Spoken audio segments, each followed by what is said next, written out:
Since arriving prior to the 2010 season, he's been without question one of the best players on the Arizona Cardinals. Big-time plays, big-time hits, big-time performer, the Cardinals' KERRY RHODES.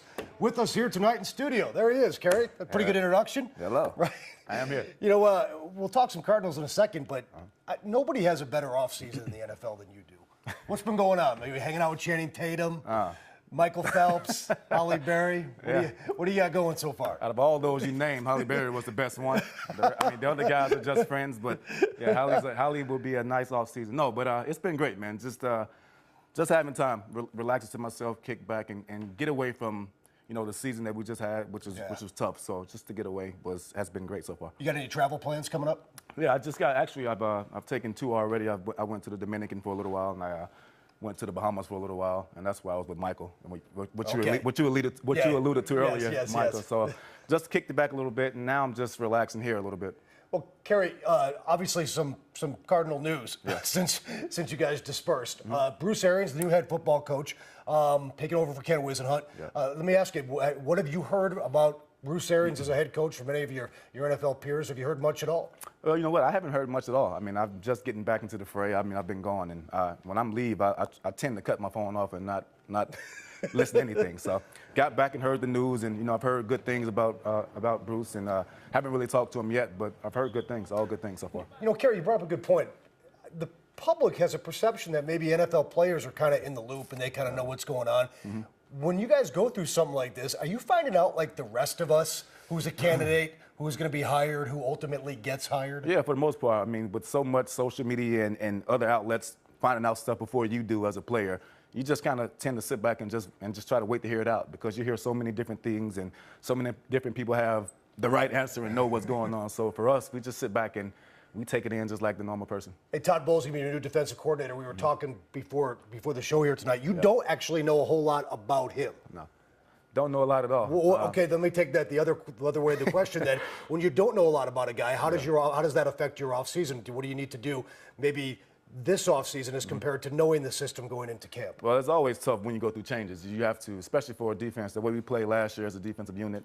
I think we all started to learn what was going on. We were on the same page, and to break that up a little bit is tough. I mean, you have guys that have to learn the system again, and to even know what system we're going to be in. We don't know if it's going to be a 3-4, 4-3, or whatever, from what I've been hearing. So you just have to come back and be prepared and ready to go, be a professional. Does a 4-3-3-4, how does that impact the safety position? Doesn't impact us that much. That's what I thought. It's more for those guys up front and on that second level.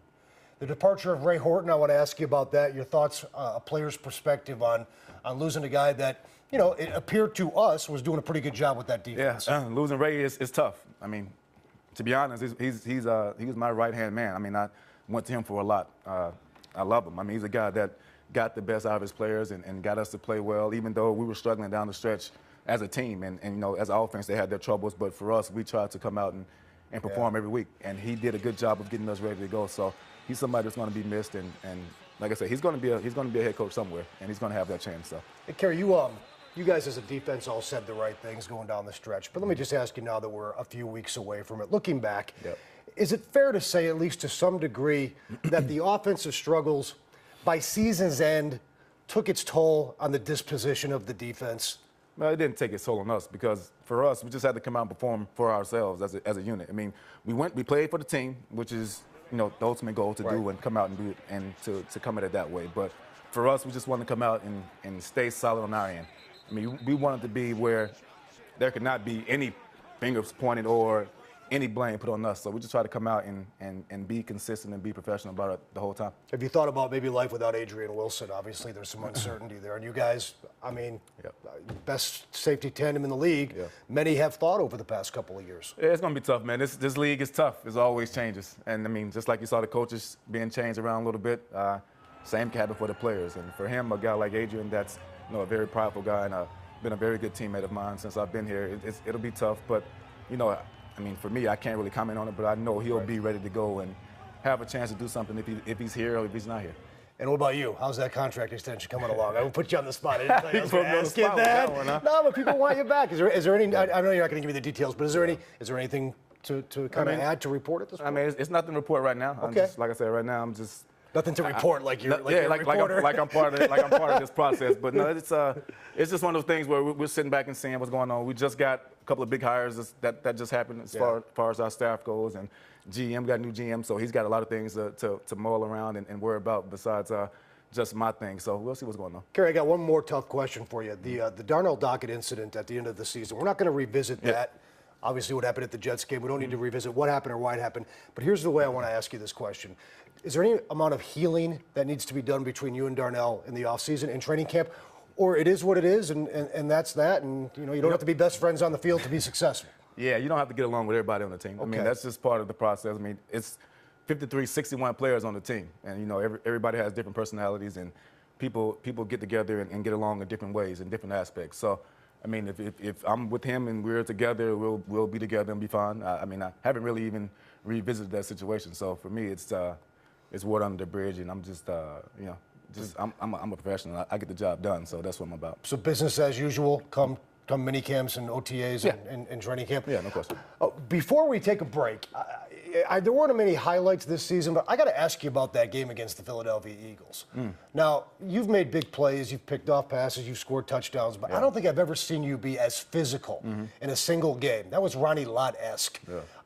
Looking back right now, is that one of the most proud games you've had as an individual? You know what? It's up there, and just for the reason you stated, just the extra physical play. I mean, it was a couple plays in that game where on the hit I hit Selleck in the flat.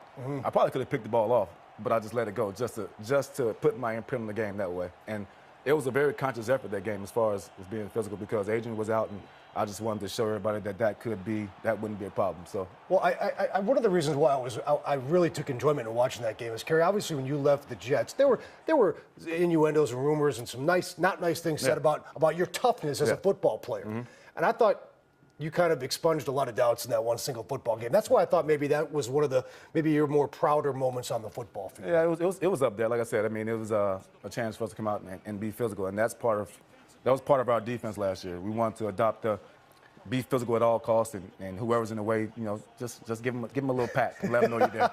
Well, yeah, you did. I think it like 3 times. We saw the video right there. We're visiting with Cardinals safety KERRY RHODES. We're going to take a quick break. When we come back, we'll talk some Super Bowl, get Kerry's keys to the game, plus what's new with the Rhodes Foundation, and also one of my favorite topics with KERRY RHODES, basketball. Yes, sir. If you've never seen KERRY RHODES play hoops, stick around. You're in for a treat. Keep it here.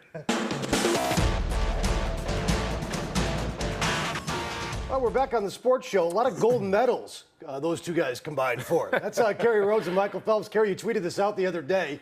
You mentioned earlier in that last segment this was down in the Bahamas. In the Bahamas, yeah. Did you just kind of randomly meet Michael Phelps there? What happened there? No, I met him before, but we randomly bumped into each other then. It was just by the pool hanging out. I just saw a whole bunch of women flocking to some guy, and I was like, who is that? And then we bumped into each other and said, what's up? So. Did you get one up by Michael Phelps in that department? In that department? Nah. He got the medals, but I was right there neck and neck with that one. Okay. Hey, Kerry, speaking of Twitter, you were, when you arrived here in 2010, you were real active on Twitter and social media. Yep. I think you had close to 500,000 followers. Yep. And then you took a self-imposed hiatus. You've kind of resurfaced lately and kind of building your portfolio back up, your followers back up, as they call. Why did you take that hiatus? Well, it was needed for me at the time. I was going through a tough time. Had my first big injury to where I couldn't perform and actually be on the field physically. So that kind of took a toll on me, not being able to help my guys out and be a part of that. And just had some shakeups with my inside stuff with my team that I was trying to get fixed together. So just wanted to get away from it, refocus, regroup, and come back stronger than ever. Did you feel there were some kind of negative aspects that were kind of making you be somebody that you didn't want to be? Was there anything like that, or was it just kind of an internal cleanse for you? Yeah, it was just internal cleansing for me. Okay. I mean, there's always going to be negative things said about anybody. It doesn't matter who you are. It doesn't matter how great you are. It's going to be that type of stuff going on. So it wasn't that aspect of it. It was just more of, like you said, an internal cleansing and just a refocusing thing for me. Speaking of social media, while I got you here, any thoughts on the Manti Te'o incident? Because that's something that, football players are targets by many different people, by con men, by con women. Yeah. And Manti is a young player that, he may have made some mistakes in terms of what he was saying to the media back last football season, but it seems like he was definitely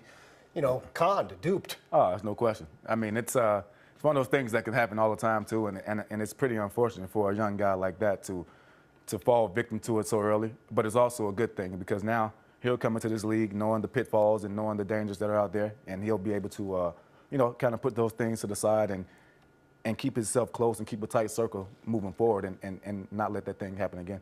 Kerry, when you guys go through your rookie symposium, when you were coming out of Louisville, I'm sure, there was no social media. No. I mean, not that you're only 30, but it's I'm old, Zach. I'm old. No, but do you think now, knowing what we know about social media, should there be a social media component to the rookie symposium? No question. It has to be. I mean, it's just so many people out there lurking on the net and the social media stuff that you don't know who it is. And the scary thing about that is it can be a pretty picture that's sitting up there, and it doesn't mean, and it can be some big fat guy at home watching it. So I mean, just monitoring that situation. So it's tough, man. All right, man. Super Bowl. All right, we got the Ravens, the 49ers. Obviously, you played the 49ers a couple of times. Yeah. Even got a good look at Colin Kaepernick. What are your thoughts when you look at this game from the outside? It's going to be a good game. I think Baltimore has a lot of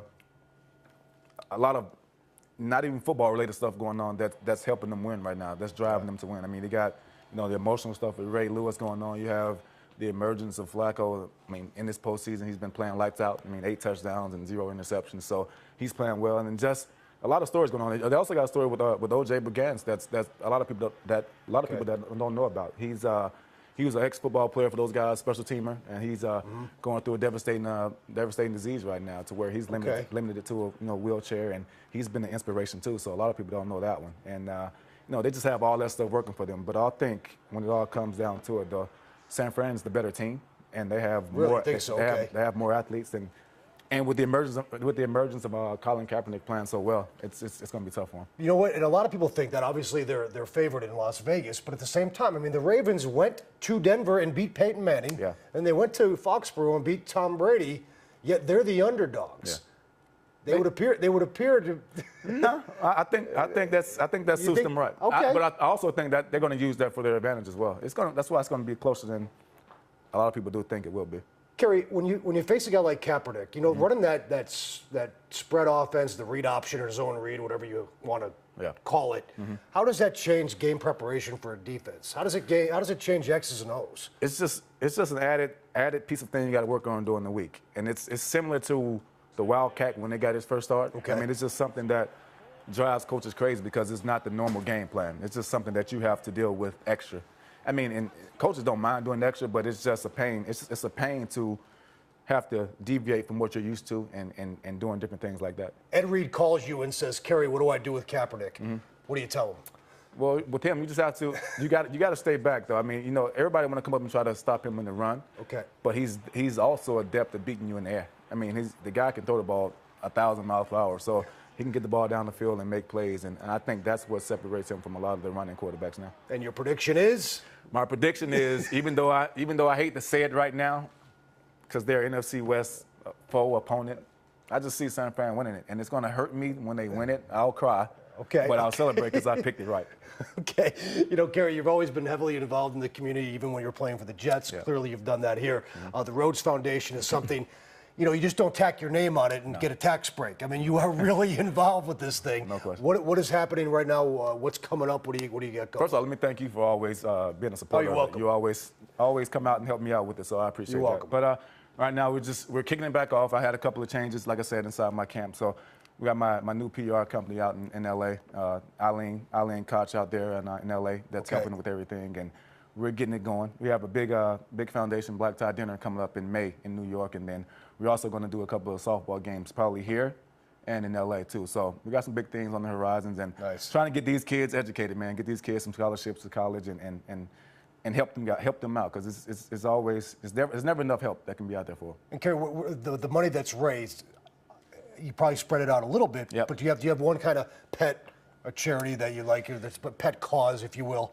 That you would like to see? No, the biggest thing for me is just the education of children. I mean, and seeing those guys reach their goals, because I mean, I've reached mine, and I always want to give other individuals a chance to reach their goals as well, and that's my biggest thing. You brought a Thanksgiving dinner to a family in, I think, Casa Grande a couple of years ago. We went down there with you, and the woman, the mother, the matriarch of the family. Yeah.